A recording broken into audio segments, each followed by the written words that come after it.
Hello दोस्तों, नमस्ते प्रणाम। मैं आपकी रीना और मुनीता राजगीर संगीत के चैनल पर आप लोगों का स्वागत करती हूँ। और आज एक चुटकुला नाच गीत लेकर के कैसा लगे कमेंट में जरूर बताइएगा। माई ससुरे में नामवा कमायली, माई ससुरे में नामवा कमायली। हमारे ससुर जी के तीन बेटा हुआ, हमारे ससुर जी के तीन बेटा हुआ। तीनों में झगड़ा लगायली, माई ससुरे में नामवा कमायली, माई ससुरे में नामवा कमायली।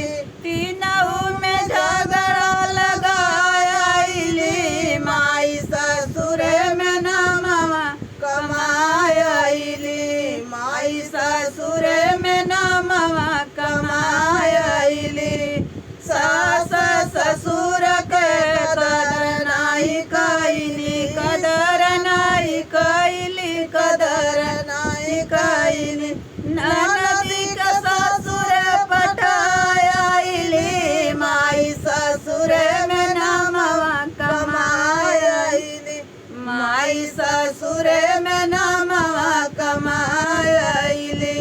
ननदी के ससुर पटायली, माई ससुरे में नामवा कमायली, माई ससुरे में नामवा कमायली।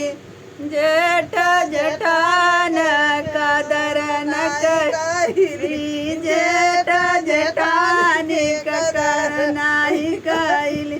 दोनों में अलग करायली, माई ससुरे में नामवा कमायली, माई ससुरे में नामवा कमायली।